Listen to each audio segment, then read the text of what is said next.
Hi, I'm Bandit Keith from Blacklist International, and I'm a 5-time seasonals top cut qualifier and the recent champion of the 4th Snapdragon Mobile Open round. I'm here to give you guys a quick breakdown of Aphelios Viktor, one of the decks I used to win that tournament.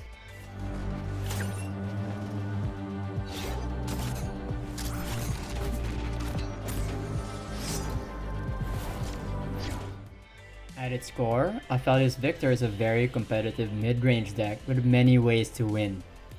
Knowing your win conditions and knowing how to work towards it is a surefire way to make this deck work out for you on ladder, gauntlets, and tournaments. Now let's talk about win conditions. Here are the basic ways for this deck to win.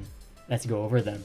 With the infinite created moon weapons of Aphelios, you can make your opponent's unit-based deck run out of units. Kill key followers with Calibrum, stun threats with Gravitum, and keep your health total high with Severum. It's not uncommon for your opponent to have a 2-card hand while your hand is full of cards to play. Decks that usually lose to this strategy are Demacia, Elusive, and Aggro decks.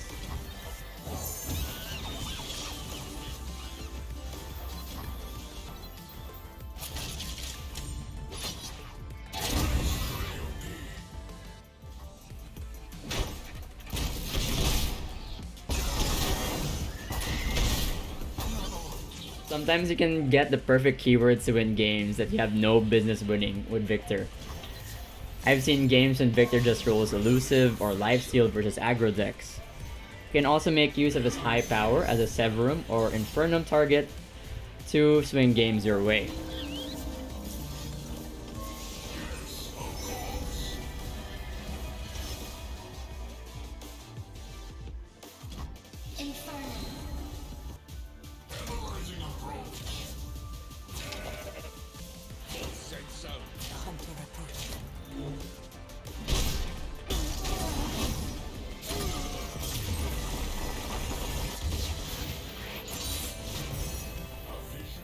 With the deck's cheap units and unit generating cards such as Poro Cannon, Flame Chompers, and Aphelios' Crescendum, you can finish off your opponents with a full board Winding Light to give your units +2/+1 and Overwhelm for the turn. Here's a tip: if you're preparing for a Winding Light turn, try not to trade down your units as much as you can.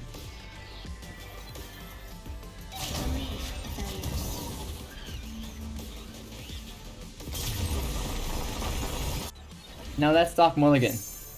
The mulligan changes depending on what deck you play against, but generally I keep Aphelios and Lunari Duskbringer. An early Aphelios can make a difference in all kinds of matchups. Against aggressive decks, I keep my early low-cost units that can trade effectively against my opponents. I only keep discard cards like Zonite Urchin, Poro Cannon, and Spacey's Catcher if I have card-generating cards like Mountain Goat, Lunari Duskbringer, and Boom Baboon. I always keep Aftershock versus Thralls or Sundisk. For slower decks, I sometimes keep Viktor if my hand is already very good. Generally, this deck is favored into any aggressive Noxus, PNZ, Shurima, and Bandit City decks, while it struggles into Demacia, Shadow Isles, and Freljord control decks. And with the recent nerfs to its weaknesses like Frozen Thralls, Quicksand, and Petricite Broadwing, I only expect this deck to get better in ladder and in tournaments. Though it has some bad matchups, they are never unwinnable. Just be sure to know what cards your opponents could be playing and your win conditions. That's it for the video, but to be honest, I couldn't cover all the small things in such a short span of time. So if you have any questions, feel free to message me on Twitter. Also, I'll be posting the deck code below, and if you enjoyed this video, feel free to like ESL's social media accounts for more Legends of Runeterra. Bye.